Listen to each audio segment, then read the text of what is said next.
entrevista com o escritor Milton Célio de Oliveira Filho. Milton, vamos às perguntas clássicas. Fala um pouquinho de você, seu local, data de nascimento, sua formação. Conta um pouquinho. Depois eu ver as perguntas clássicas. Como é que veio, como que saiu de um advogado e foi para o escritor e desenvolvedor de jogos? Tá ok. Bom, um alô para vocês aí. Feliz de estar conversando com os dois. São muito simpáticos, a gente já estava se divertindo antes disso. Então, eu vou começar.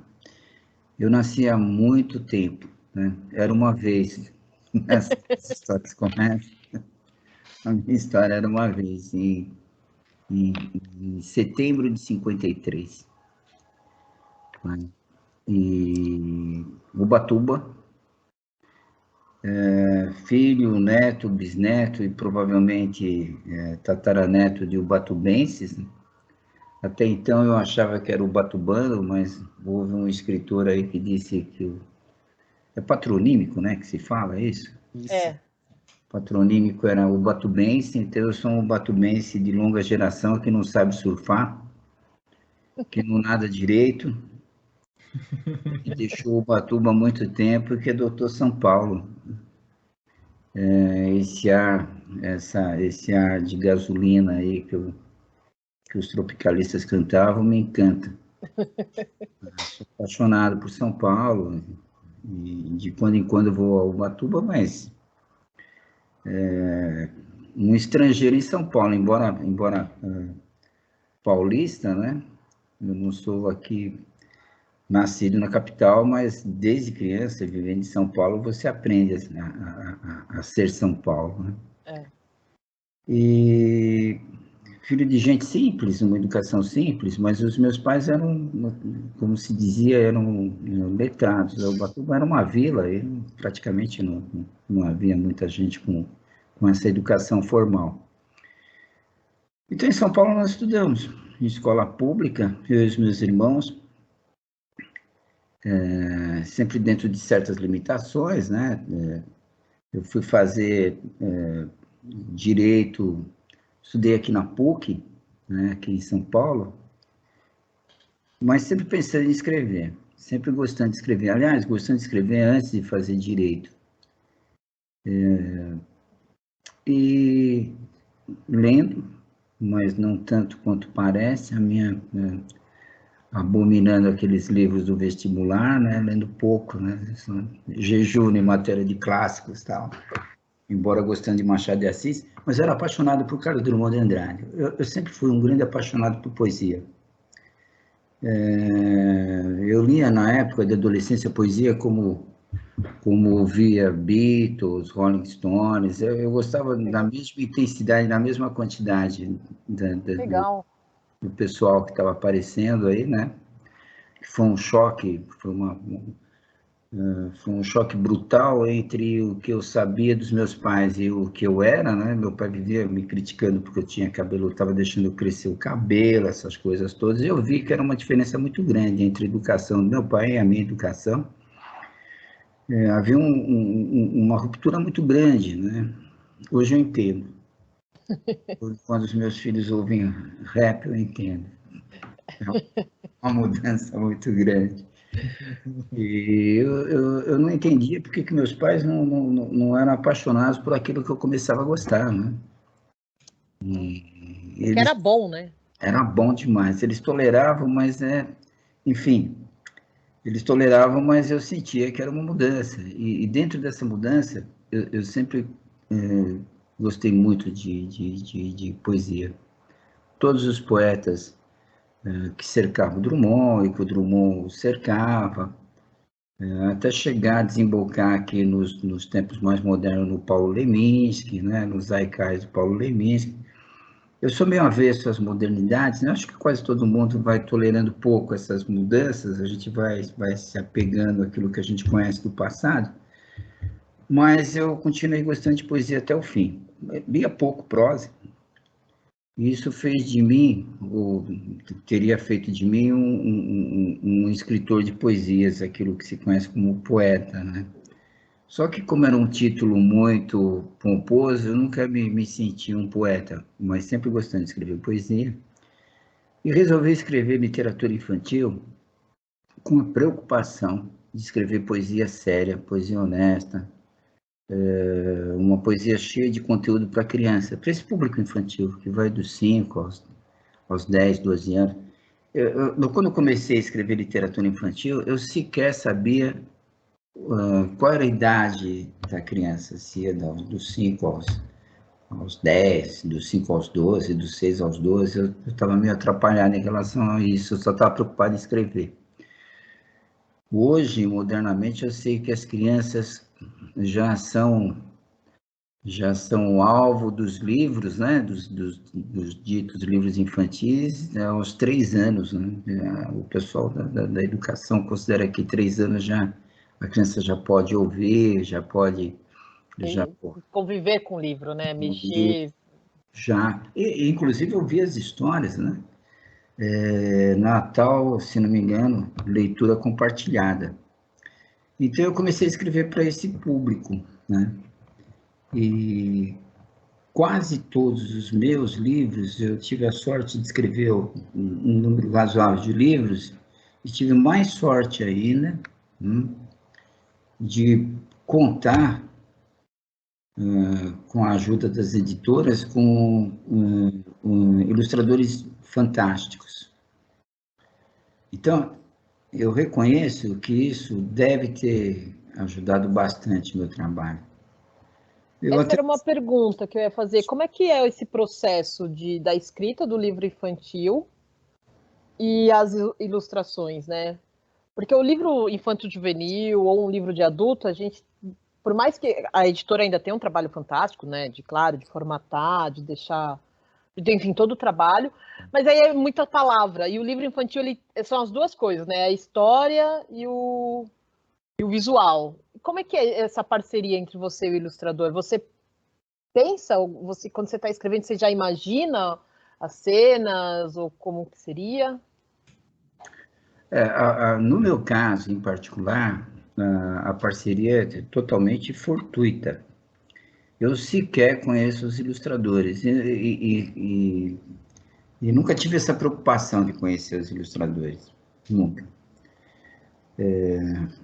Mas é bem circunstancial, porque já o meu primeiro livro mereceu uma ilustradora de renome, chamada Mariana Massaiani, e eu nem ousei fazer nenhum comentário sobre a ilustração. E de lá para cá isso aconteceu realmente várias e várias vezes. Então, a editora indicava o ilustrador.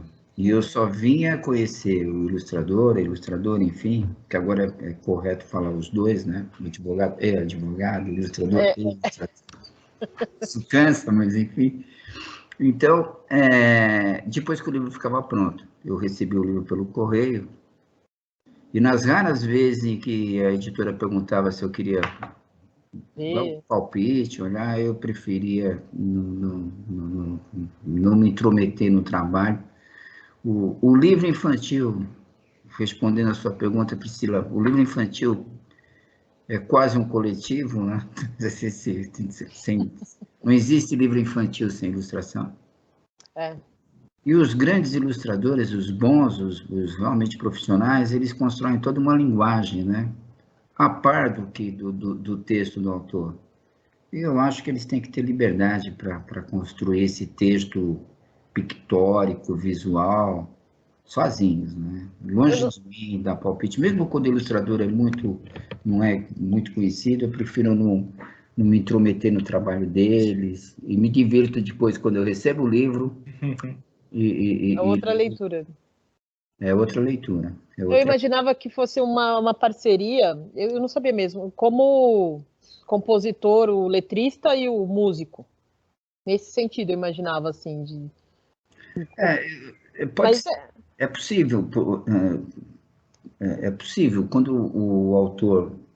Eu acho que eu sou conhecido, eu acho que eu tenho uma reputação, mas ainda muito longe de ser célebre, entendeu? Eu não sou Não, é que eu acho que não, eu acho que é conhecido na área. Tem uma livraria na Vila Mariana que chama Livraria 7, uma livraria voltada para o público, para livros infantis, juvenis. Você chega lá e eu falo, não, eu quero um livro do Milton. Eles têm, eles sabem. Eu imagino. Não, eu sou bem conhecido. Eu me pauto por um trabalho que eu acho que é honesto. Eu acho que o meu trabalho está à frente do escritor, né? Até eu estranhei esse rótulo de escritor durante um bom tempo. Hoje eu já me acomodei a isso, já admito me apresentar como escritor. Mas antes, a minha preocupação realmente era escrever. E estava muito longe de me sentir um escritor. Eu até explico por quê. Tem alguma coisa, alguma conotação de intelectual, né? O escritor é havido como intelectual.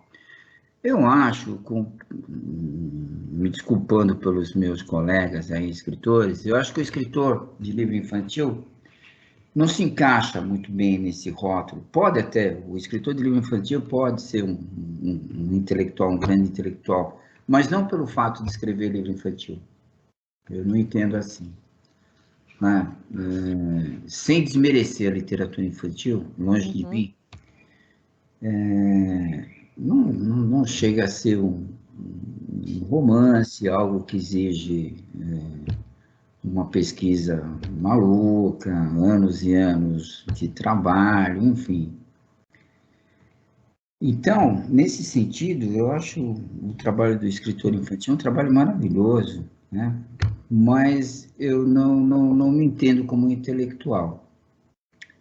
Então, eu faço reservas em relação ao fato de ser escritor, né? Escritor de livro infantil, sempre sem diminuir a importância da literatura infantil.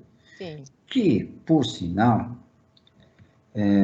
lamentavelmente, alguns pensam que basta você escrever um texto, qualquer texto, ilustrar de uma maneira bonita, também não é isso. Então, exato, eu também acho que não. E não achar que a criança é boba, querer explicar tudinho para criança. Imagina, eu me surpreendo com a criança, eu me surpreendo o tempo todo, né?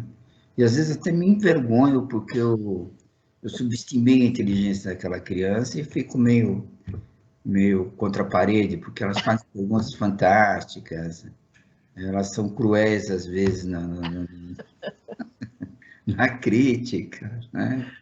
Então, já até recentemente, agora numa escola, uma criança me perguntou, elas são desembaraçadas, né? Eu era uma criança tímida, então eu acho que eu faço esse contraste entre a criança que eu era e essas crianças de hoje, né? Eu me sinto muito pequeno perto delas. Olha. E uma criança me perguntou por que eu uso animais, né, os meus personagens, para uma série de livros que eu faço, os meus personagens invariavelmente são bichos. Nossa, nem eu tinha percebido isso agora, lendo os títulos, tudo, mas é verdade.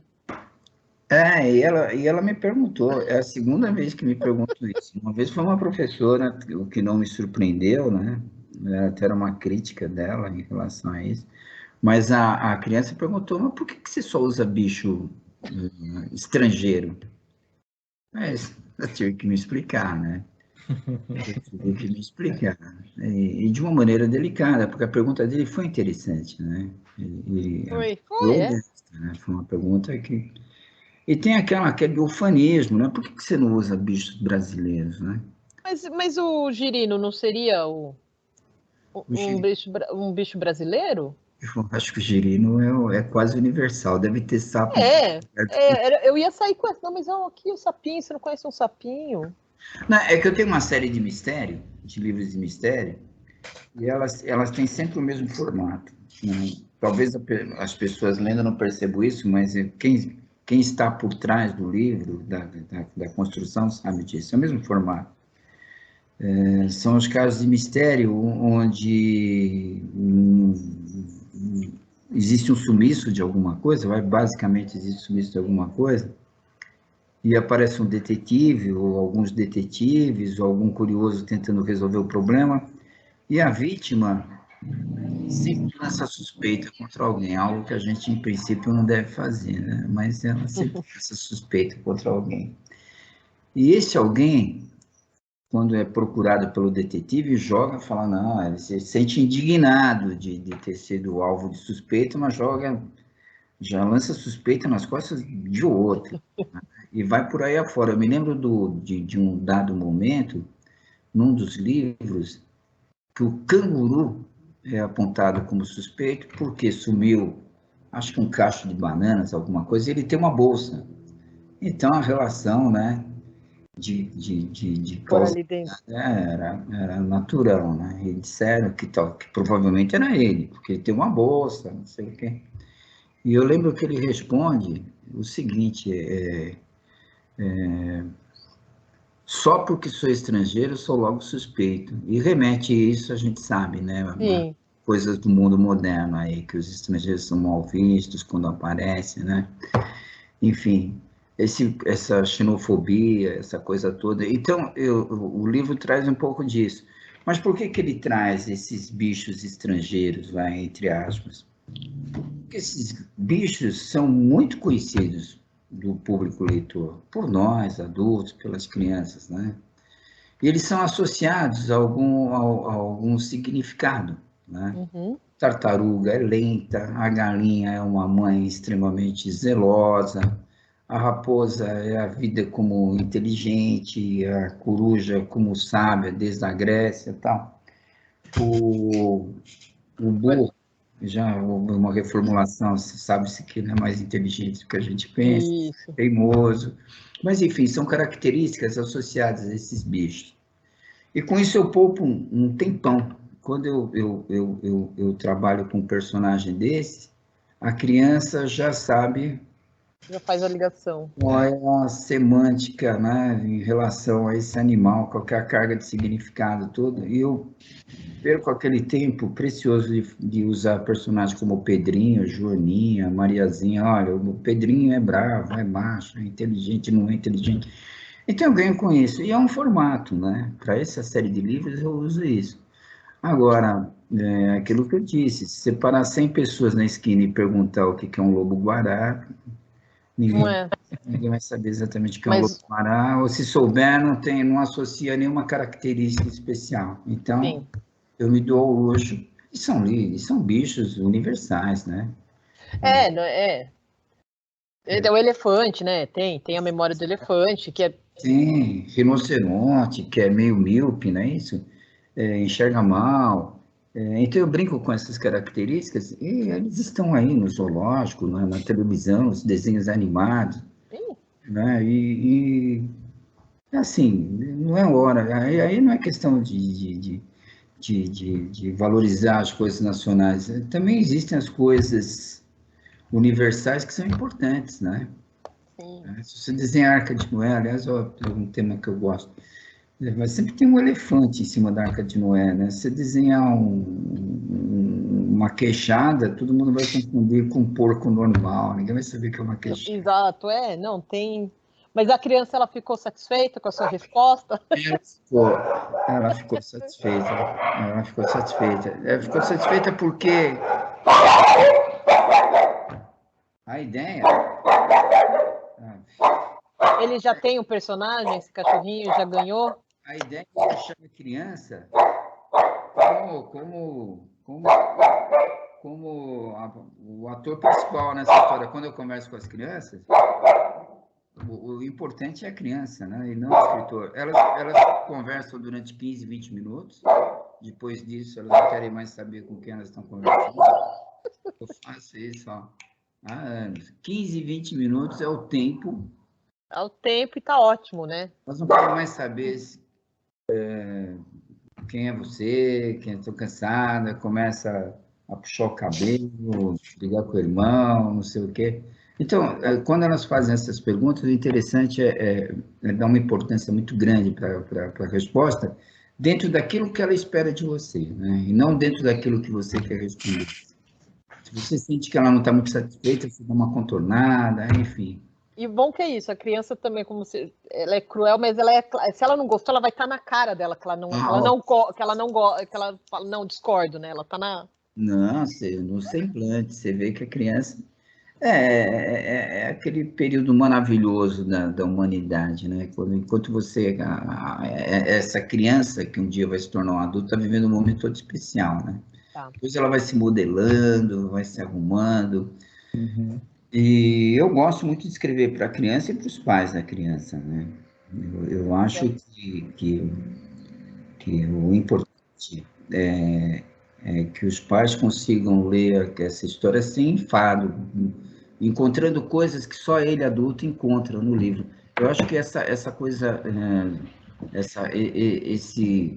essa dupla valoração da história, eu acho que eu tento trabalhar. Tanto é que eu fico 1 ano, 2 anos escrevendo isso, põe na gaveta, tiro da gaveta, escrevo outra vez, e até chegar numa situação que eu acho que realmente vale a pena. Primeiro é uma questão de treinamento, eu levo muito a sério tudo que eu faço, né? Então, escrever para criança, para mim, é uma coisa muito séria, muito séria. Como eu escrevo basicamente em versos, eu me acho um poeta mediano, e poesia é algo difícil de escrever, eu demoro demais, demoro demais. Quando eu me ponho a besta, então, de fazer com metrificação, então, Aí é. eu me arruino. E como é esse despir do advogado, que também tem outras características na escrita, para o poeta, para um poeta infantil?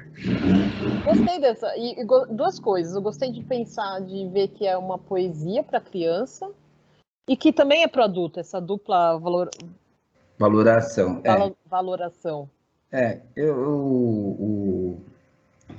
Não, assim, eu acho que o mais eu me deixei influenciar pela literatura na hora de escrever literatura jurídica, né? Eu sempre fiz uma literatura diferente, longe desse advoguês aí, essa coisa toda.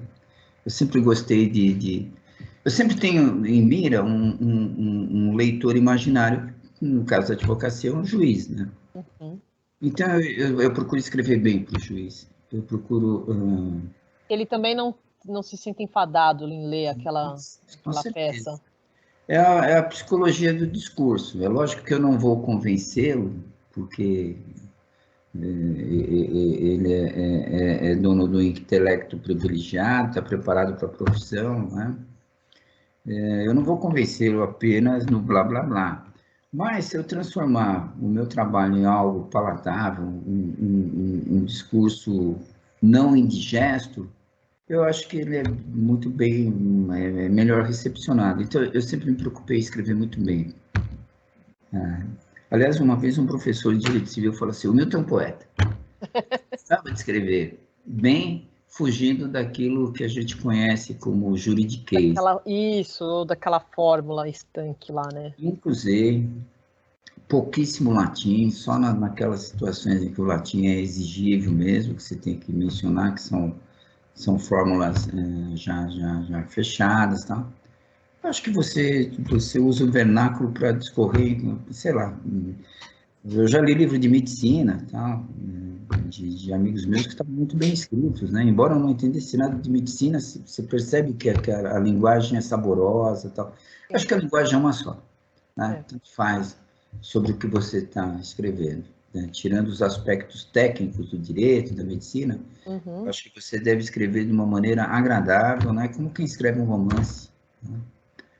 Como quem escreve uma carta gostosa, saborosa, né? Todos nós somos, na verdade, contadores de histórias, né? Isso não tenha dúvida. Uns colocam no papel e tentam publicar, outros não. Mas todos grandes contadores de história. E, Milton, e qual foi o seu primeiro livro? Foi infantil ou foi um de poesias? Foi um de poesia. Aliás, eu tenho uma memória péssima, então eu estava até comentando com o Luiz. Eu pus um monte de livro aqui para formar aquilo que vocês chamam linha do tempo, você vai me atrapalhar todo. Um livro que eu tenho um apreço muito grande, chamado 100 Poemas Brasileiros. Foi saíram 2 poemas meus na época, era um concurso. Na ocasião, quem organizava isso, que era o dono da editora, era o Vladir Nader, que era uma pessoa muito conhecida na época, uma editora chamada Vertente, que publicava uma revista chamada Escrita, que teve uma importância muito grande na época, né, naqueles anos, né, final dos anos 1970, começo dos anos 1980, creio eu. Ele era uma pessoa com preocupação política, numa época de efervescência política, então era um sujeito atuante. Então, eu fiquei maravilhado quando esses poemas saíram. Dois poemas. São seus. 2 poemas meus. Ao lado de gente importante. Esse livro tem algumas pessoas importantes, não sei se na época não tão importantes assim, mas acabaram se tornando importantes. E eu me senti muito privilegiado. Aí eu descobri que eu não ia conseguir viver de poesia nunca, nem publicar poesia eu consegui, é muito difícil. Salvo por algumas incursões aí em concurso, jamais você conseguiria escrever. Eu já não era desse universo, né? Eu li uma vez uma matéria em jornal dizendo que, até curiosa, dizendo que esse universo dos escritores é dominado por jornalistas. É quase uma reserva de mercado. Então, eu não era do meio, eu advogava, não frequentava essa sociedade, né, de poetas, de escritores, e me sentindo meio à margem, eu percebi que eu não teria um futuro muito grande, né? Faltava para mim essa coisa do network e tal, eu estava advogando. Estava no início da carreira como advogado. Sim, eu era um advogado, não era um advogado também, eu acho que eu nunca fui célebre em nada, absolutamente nada. Não era um advogado célebre, então eu fazia aquela advocacia de subsistência, tinha que trabalhar bastante e tal. E fiquei meio à margem desse mundo literário. E, bom, e eu acho que o caminho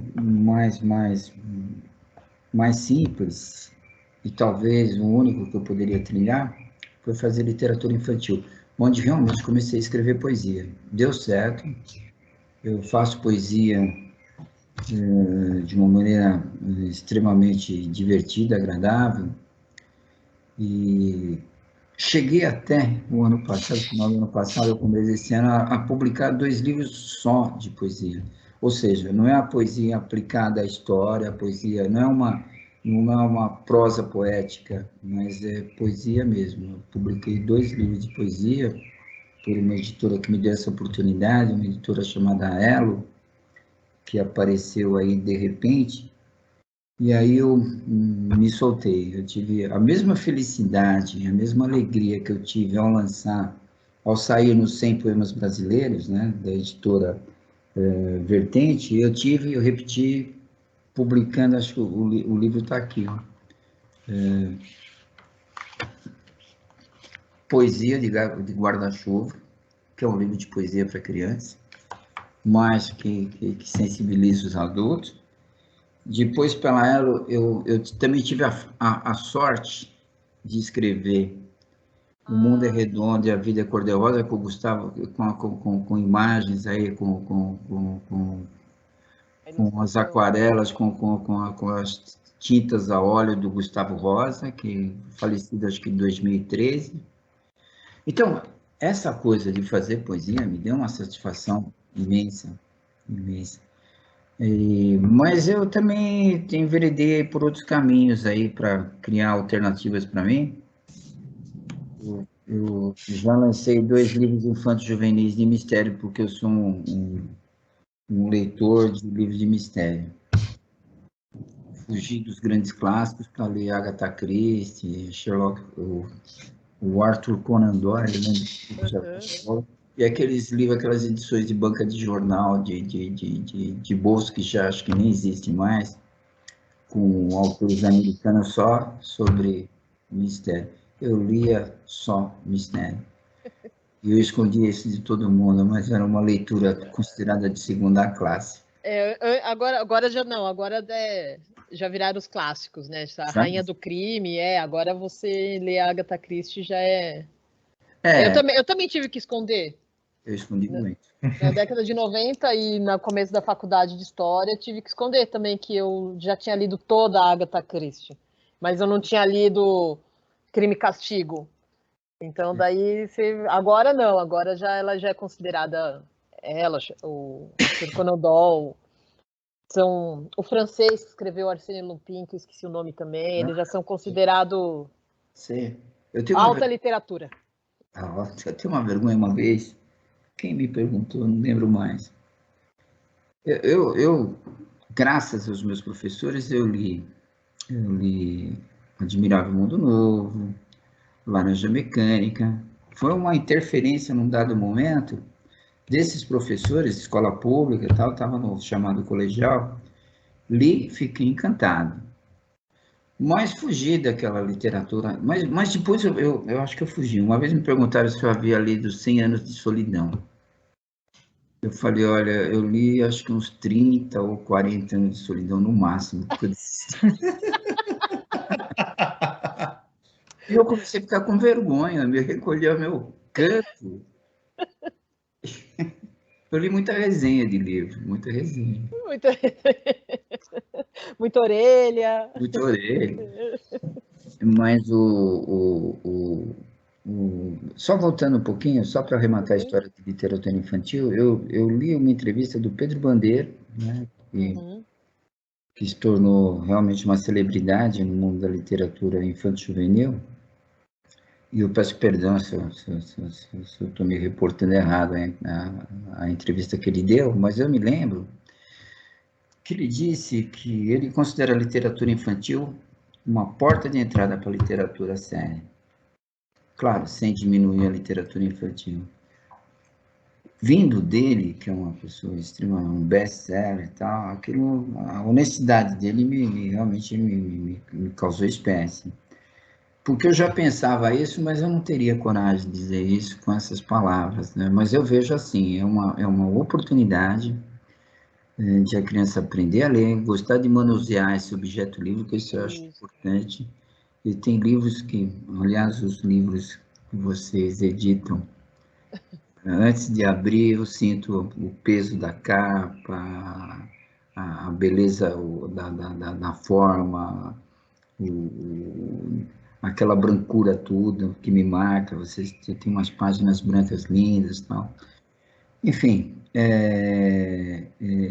essa sinestesia, né? Essa coisa do cheiro, da relação da criança, do leitor com o livro, é importante. Né? Coisa que não acontece às vezes entre um livro de adulto e o adulto, não é sempre. Mas depois dessa relação, vem o prazer de ler, de interagir com as ilustrações, buscar sentido nas ilustrações, nas imagens, e eu tenho certeza que isso marca a criança até a fase adulta. Eu acho que ela acaba levando isso, ou seja, é de extrema importância, né? Mas é uma porta de entrada para ela gostar de se envolver com o livro, né? Se envolver com o livro é mais do que ler o livro, bem mais. Eu tive relações simpáticas com o livro que eu acabei não lendo, mas acabei olhando o livro tanto que eu... Enfim, é isso. Se o seu primeiro livro foi poesia, e qual então mas agora eu só vou fazer essa pergunta porque você falou que tem a colinha aí do seu lado. Então, qual foi o primeiro livro infantil? Não tem mais. Tem um monte de pilhada aí. Eu perdi. Qual foi o primeiro livro infantil? O primeiro livro infantil foi O Caso das Bananas, pela Brink Book.